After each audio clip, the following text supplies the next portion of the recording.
music has nothing to do with wrestling at all. I could never figure that one out. I don't know why. Yeah. It's kind of terrible how they, do that. And I like Hulk. Don't get me wrong. I feel for Terry. Terry's had a tough time.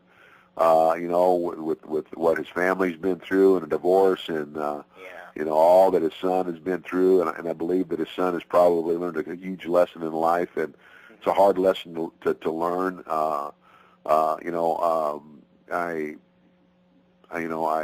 My heart goes out to the guy for that, for what he's been through, and he'll bounce back. But this wrestling thing I just was really, I'll be honest with you, I was kind of shocked. To me, it just is too hokey. If you were called up by WB to partake in one of their films, would you do it? Because I think you would be a great bad guy in a WB film, honestly. Absolutely. Sure I would. What kind of movie could you see yourself in? Well, I don't know, just about anything. My character now, I could be the big fat cat. I was a good heel, so, I could be some kind of a crime figure. Mm-hmm. And on the flip side of that, I could be, I could be a coach, in a school.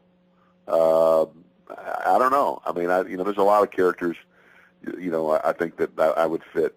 Right. A lot of characters you'd fit in a movie type of deal. You actually had the opportunity to work with Bret the Hitman Hart, and Doink the Clown was involved in that angle. What was it like working with Bret Hart? Bret was great. Bret's one of those guys who I love to work with because he was very good. He was a great ring technician, and we both came from the old school. We both were raised in the industry. We're both second generation, and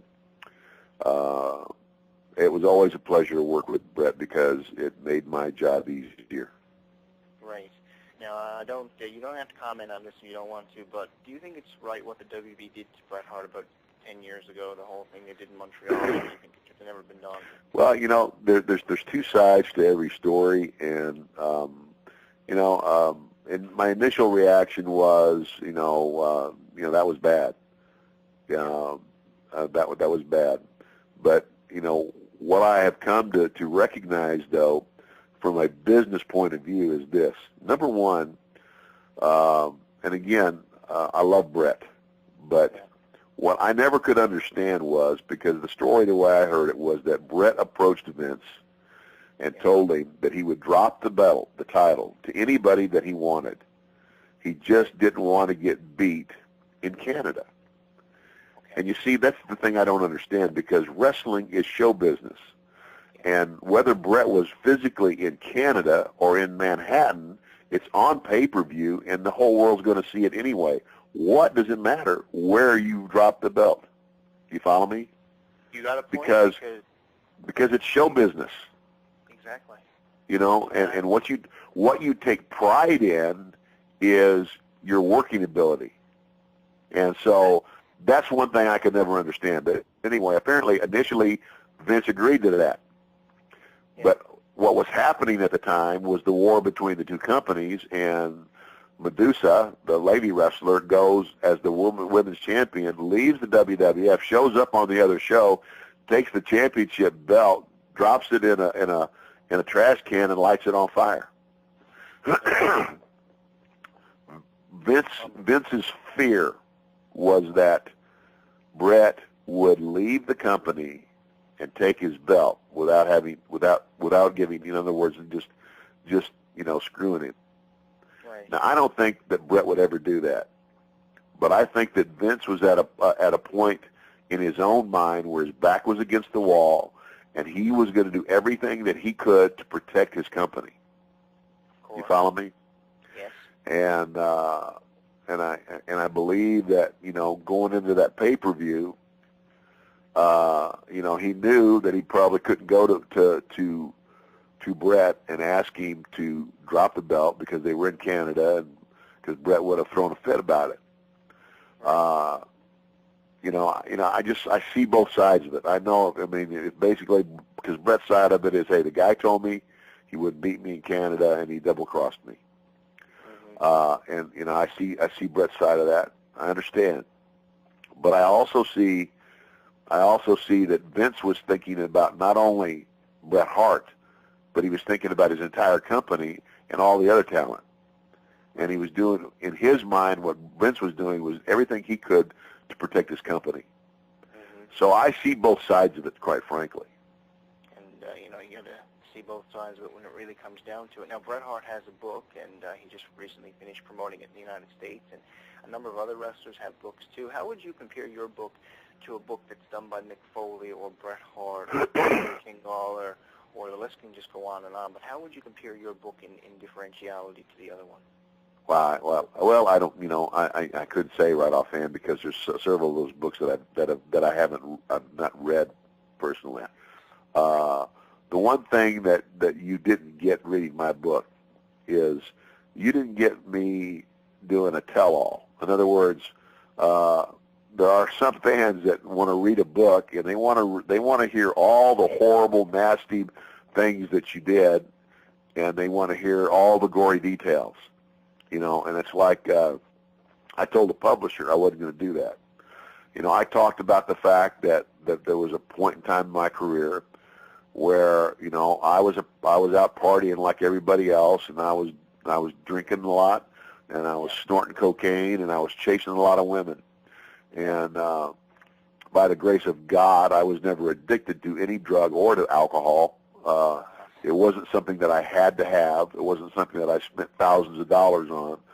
But the one thing that I guess if there was an addiction in my life, I would call it women. It was my desire to go out and chase the girls. And right. And so, a lot of people would have liked to read that book and me to divulge all the gory details about what I did and all that stuff. And, way back when I had to face my wife and I had to come clean and tell her the truth. When she agreed to stay with me and give me a second chance, she said, I don't want to hear all the gory details. And she said, and your kids don't need to hear them either. All they need to know is that when they're old enough to understand, they just need to know the truth. Right. And that's what I've always felt. And if my wife doesn't need to know the gory details, then the general public doesn't need to know either, because quite frankly, it's none of their business. Right. Now, they have the drug policy put in place now in WWE. Did they have anything like that back when you were wrestling? Do you think it's a good move on the part of WWE? Obviously, it is to protect their athletes, and like we just said earlier, you got to do what you got to do to protect your company. What are your feelings on the drug policy they've got put in place? Absolutely. I think it's great. And there was a drug testing policy when I was there. And there were guys that had to take time off for failing the policy.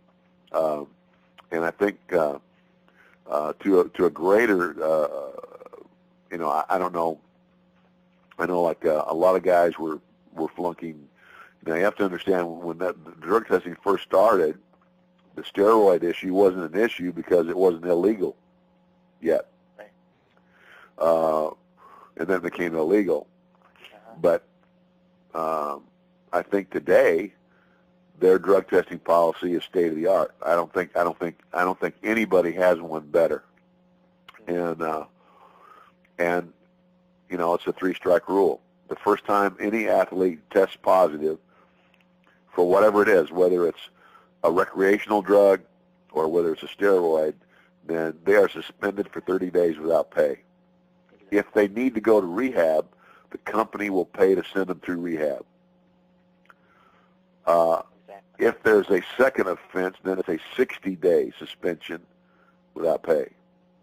If there's a third offense, you're fired. Now, what more can you do? Not much you can do. You got to learn your lesson somehow. But That's right. Great, especially where your son is there too, and I guess you feel protected now that that's put in place. I mean, you've got to be concerned for your son on the road all the time. You ever miss him when he's on the road? Absolutely. And I'm very proud of him, by the way. Obviously he's my son, so and I didn't know what to expect You know, and I told my boy, and I told my other son, my younger son, Brett, who's in Tampa, and he's on a developmental program in right now. I told him, and you know, I have an older son too that's attempting to wrestle. He's kind of in the indie scene, my son Michael, but I don't know. Michael seems to, I don't know. In my opinion, my oldest son needs to grow up. You know, he needs to be more dedicated to what he's doing. Teddy is doing great. Teddy, in everybody's estimation, is a rising star. And, I mean, you got to think about it. They put him on the roster in May. Yeah. Now, he hasn't been there a year yet, and he's making a movie. Exactly. So, in the Marine, isn't he? The Marine 2? The Marine 2. Yeah. And from what I'm hearing, everything is great. So, and, you know, and again, I told my boys, I said, you know what? Here's the funny thing about guys in wrestling. Like, you know, like there's a lot of guys that come up through what they call the independent wrestling circuit. Yeah. And, you know, some of them eventually, you know, they get a break and they get to go to the WWE developmental.